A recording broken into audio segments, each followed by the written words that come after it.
Good afternoon my dear student. आपका स्वागत है आपके अपने ही चैनल हिंदी शिक्षा संकल्प में। मैं हूं वंदना, आपके लिए लेके आई हूं कक्षा 10 यूपी बोर्ड हिंदी की क्लासेज।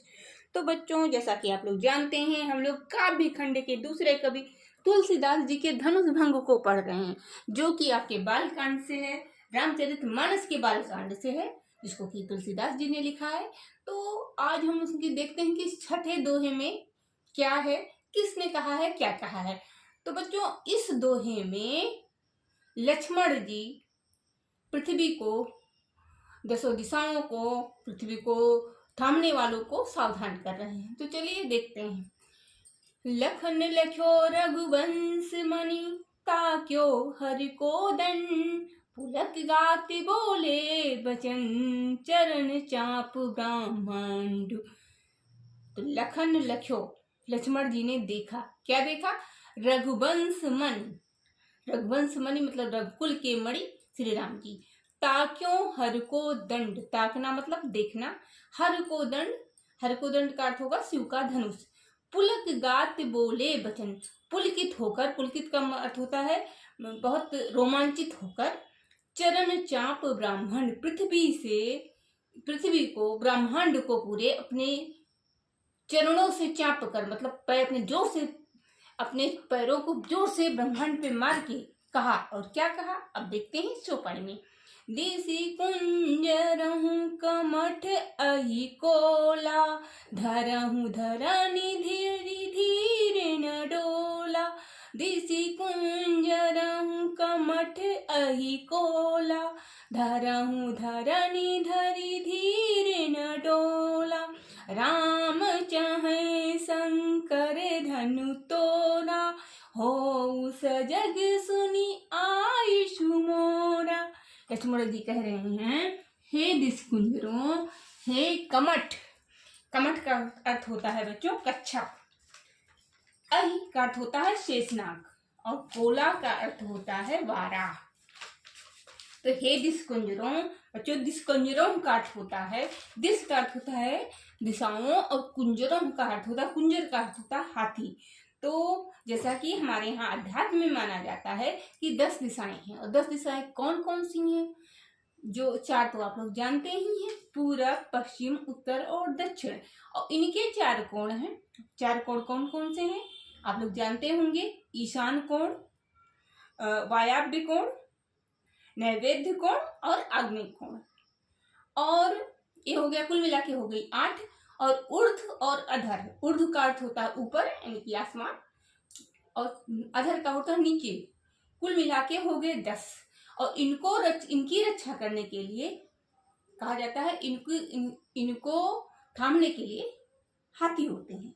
ये हमारे अध्यात्म की मान्यता है, इसका साइंटिफिक कोई प्रमाण नहीं। ये हम बात कर रहे हैं रामचरितमानस की, रामायण की, भगवान की, तो यहाँ बात करेंगे अध्यात्म की ही बात करेंगे। इसमें कोई साइंटिफिक प्रूफ नहीं मांगेगा, ना मिलेगा आपको। तो दिशकुंजरों, हे दिशकुंजरों, हे कमठ, कमठ का अर्थ होता है कच्छप, और कच्छप कौन? भगवान विष्णु का अवतार कहा जाता है। कच्छप का अर्थ था कछुआ। एक बार भगवान विष्णु ने कच्छप अवतार लिया था, वो पृथ्वी को थामे हुए। अहि का अर्थ होता है शेषनाग, और लक्ष्मण जी जो हैं वो शेषनाग के ही अवतार हैं।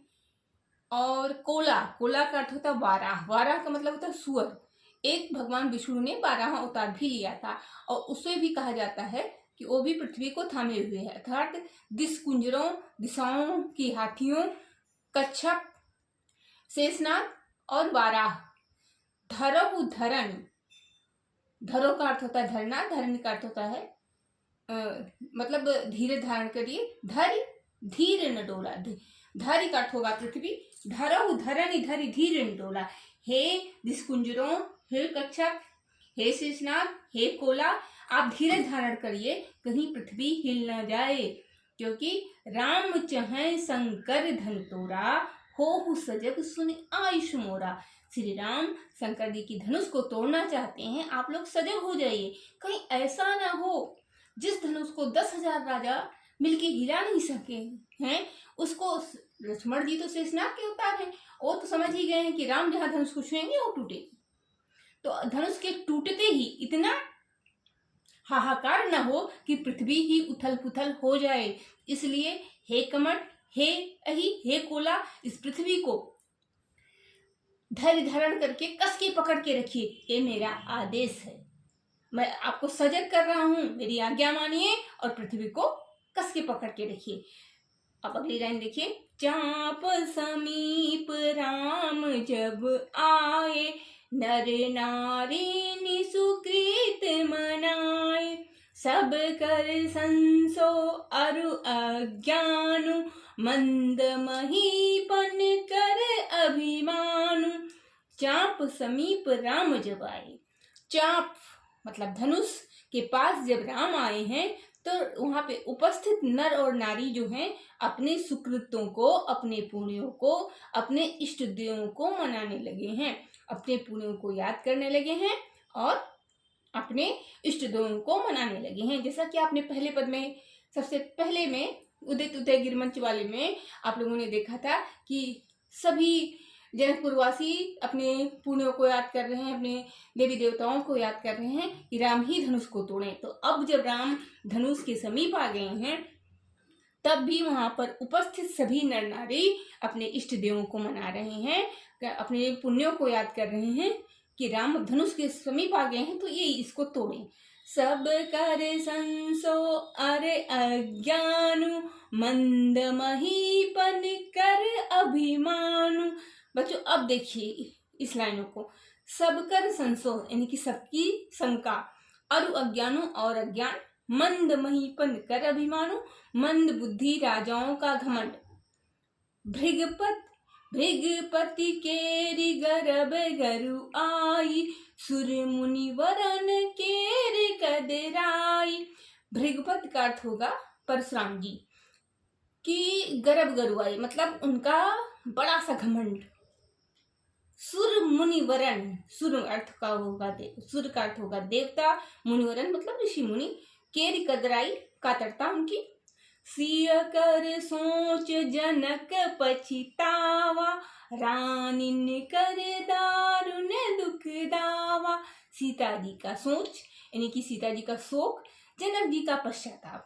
सीता जी का तो आपने देखा ही है कि वो पहले शिव पार्वती को याद करती हैं, फिर गणपति गणनायक को याद करती हैं और फिर बहुत दुखी होती हैं, फिर मन में धीरज धारण करती हैं।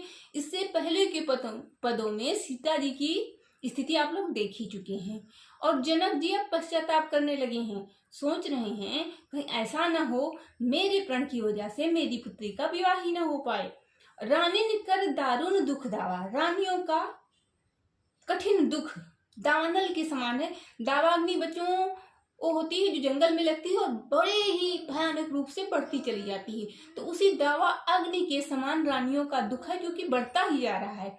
शंभु चाप बड़ बहुत पाई, चढ़े जाई सब संग बनाई। ये सब चीजें, सबकी शंका और अज्ञान, मंद बुद्धि राजाओं का अभिमान, परशुराम जी का घमंड की गंभीरता और ऋषि मुनियों, देवताओं ऋषि मुनियों की कातरता, सीता जी का सोच, जनक जी का पछतावा, रानियों का कठिन दुख का दावानल, ये सब शंभु चाप पर, शिव जी के धनुष पर जहाज समझकर समूह बनाकर चढ़े जा रहे हैं। मतलब ये सब इतना ज्यादा हो गया है कि शंभु चाप पर को जहाज समझकर उस पर चढ़ा जा रहा है, उस पर हावी होता जा रहा है। राम बाहुबल सिंधु अपारा। बच्चों बहुत तुलसीदास जी की बहुत बड़ी कल्पना है बच्चों। राम बाहुबल सिंधु अपारा, चाहत पारु नहीं को करहारू। राम का बाहुबल जो है वो अपार सिंधु के जैसा है। इतना उनका बाहुबल इतना ज्यादा है जैसे कि बहुत बड़ा कोई सागर हो। और ये लोग जो जहाज समझ के शिव जी की धनुष पर ये सारी चीजें चढ़ी जा रही हैं। चाहत पार न को कड़हारू, राम बाहुबल सिंधु अपारू। राम का बाहुबल अपार सिंधु के जैसा है। चाहत पारू नहीं को पढ़ारू, उस अपार सिंधु को ये लोग पार पाना चाह रहे हैं शिव धनुष के ऊपर चढ़ के, बिना किसी नाविक के। क्योंकि जब राम का बाहुबल इतना ज्यादा है तो धनुष को तो तोड़ेंगे ही। और ये सारा सबकी मन की शंका, सबकी कातरता, सबका अभिमान, सबका शोक, सबका पछतावा, सबका दुख सब नष्ट हो जाना है। क्योंकि बिना नाविक के तो कोई पार कर ही नहीं पाता। कोई भी जहाज हो जिस पर नाविक नहीं होगा वो कैसे पार जाएगा। तो चलो बच्चों एक बार इसका अर्थ और देख लेते हैं, कठिन शब्दों का अर्थ देख लेते हैं और इस पद का अर्थ देख लेते हैं। लखन लख्यो रघुवंश मणि, ताक्यो हर को दंड, पुलक गात बोले बचन, चरण चाप ब्राह्मण। लखन जी ने जब श्री राम को धनुष की तरफ देखते हुए देखा तो पृथ्वी को पुलकित होकर, रोमांचित होकर अपने चरणों से ब्रह्मांड को दबाकर कहते हैं, दिस कुंजरों कमठ अहि कोला, धरो धरन धरि धीर न डोला। हे दिस कुंजरों, हे दसों दिशाओं, हे उनको संभालने वाले हाथियों, हे कच्छप, हे शेषनाग और हे वाराह, इस पृथ्वी को थामे रहिए, बहुत ही सावधानी पूर्वक इसको संभाले रहिए। राम चहै शंकर धन तोरा, हो सजग सुनी आयुष मोरा। अब श्री राम इस शंकर जी के धनुष को तोड़ना चाह रहे हैं और आप लोग मेरी आज्ञा मानकर सजग हो जाइए। चाप समीप राम जब आए, चाप के समीप, धनुष के समीप जब श्री राम आए हैं तो नर नारिन सुकृत मनाए। सभी नर नारी अपने पुड़ियों को याद करने लगे हैं, अपने इष्ट देवों को मनाने लगे हैं। सब कर संसो अर अज्ञानु, सबकी शंका और सबका अज्ञान, मंद मही पह कर अभिमानु, मूर्ख राजाओं का घमंड, भृगपत केर गर्भ गरुआई, परशुराम जी के घमंड की गरुआई मतलब भारीपन, सुर मुनिवरन केर कदराई, देवताओं और ऋषि मुनियों की कातरता, सिया का सोच सीता जी का शोक, जनक पछतावा जनक जी का पश्चाताप, रानी कर दारुण दुख दावा, रानियों का कठिन दुख, शंभुचाप बड़ बहुत पावा, शंभुचाप रूपी जहाज पर चढ़े जाए सब संग बनाई, सब समूह बनाकर चढ़े जा रहे हैं। राम बाहुबल सिंधु अपारा, राम का बाहुबल अपार सिंधु के जैसा है, चहत पारु नहीं को कड़हारू।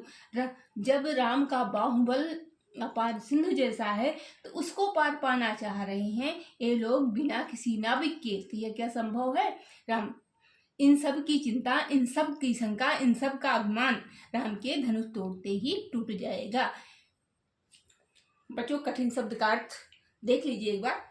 लखन लख्यो, लख्यो का अर्थ होता है देखना, रघुवंश मन का अर्थ होगा श्री राम, ताक्यो का अर्थ भी होता है देखना, हर को दंड मतलब शिव का धनुष, पुलक गात मतलब पुलकित होकर ना होने का अर्थ होता है रोमांचित होना, यानी कि रोए खड़े हो जाना, चरण चाप ब्रह्मांड अपने चरणों से ब्रह्मांड को दबा के। दिस कुंजरों का अर्थ हम बता ही चुके हैं, दसों दिशाएं, पूर्व पश्चिम उत्तर दक्षिण और आग्नेय वायव्य और ईशान और हाँ बच्चों तो कोण, तो चारों दिशाएं और उनके चारों कोण, और ऊपर नीचे ऊर्ध्व और अधर, कुल मिला के 10। कमठ का अर्थ कच्छप, अहि का अर्थ शेषनाग, कोला का अर्थ होता वारा, धरो का मतलब धरना, धरनी का अर्थ होता पृथ्वी, धैर्य मतलब धैर्य का अर्थ भी होता है कि धैर्य, धीर का मतलब धीरज, नडोला, नडोला मतलब न डोलने पाए, राम चाहे मतलब चाहते हैं, शंकर मतलब शंकर, धनु का अर्थ होता है धनुष, तोरा मतलब तोड़ना, हो का मतलब हो जाइए, सजग का मतलब सजग हो जाइए, सुनी के, आयुष का मतलब आज्ञा, मोरा मतलब मेरी। चाप समीप राम जब आए, चाप का अर्थ होगा धनुष, समीप का अर्थ होगा पास, राम का अर्थ राम ही है। जब आए, नर नारिन सुकृत मनाए, नर और नारी, सुकृत का अर्थ होता है अपने अच्छे कर्मों को याद किए। सबकर संसो सबकी शंका, अरु और अज्ञानु का अर्थ होगा ज्ञान, मंद महीपय मंद बुद्धि राजाओं का अभिमान, भृगपति का अर्थ होगा परशुराम जी, केर मतलब उनकी, गर्भ मतलब गर्भ घमंड, गरुआई मतलब बहुत बड़ा, सुर का अर्थ होगा देवता, मुनि का मुनिवरण का अर्थ होगा ऋषि मुनि, केर मतलब की, कदराई का अर्थ होगा कातरता, शेकर सोच सीता जी की चिंता या शोक, जनक जी का पछतावा जनक जी का पश्चाताप, रानीन कर दारुण दुख पावा। रानियों का दारुण का मतलब होता है बहुत बड़ा, दुख का अर्थ होता है दुख, दावा का अर्थ होता है दावाग्नि, जो कि जंगल में जंगल की आग से कहते हैं। शंभुचाप शिव जी का धनुष। बड़ बहुत बड़ा, बहुत का अर्थ होगा जहाज। पाई का अर्थ पाना। चढ़े जाए सब संग बनाए, सब लोग चढ़े जा रहे हैं, संग का अर्थ समूह बना के। राम बाहुबल, राम का बाहुबल, राम की भुजाओं का बल। सिंधु का अर्थ होगा सागर। अपार का अर्थ होगा बहुत बड़ा, अपार जिसका पार ना पाया जा सके। चाहत मतलब चाहते हैं, पारू मतलब पार करना। नहीं को कढ़ारू, कढ़ारू का अर्थ होगा बच्चों ये बहुत और कढ़ारू एक कठिन शब्द है जिसको कभी आपने सुना नहीं होगा। तो बहुत का अर्थ होगा जहाज और कढ़ारू का अर्थ होगा नाविक। मतलब ऐसे शिव धनुष रूपी जहाज पर ये सारी चीजें चढ़ी जा रही हैं और कहाँ जा रही हैं?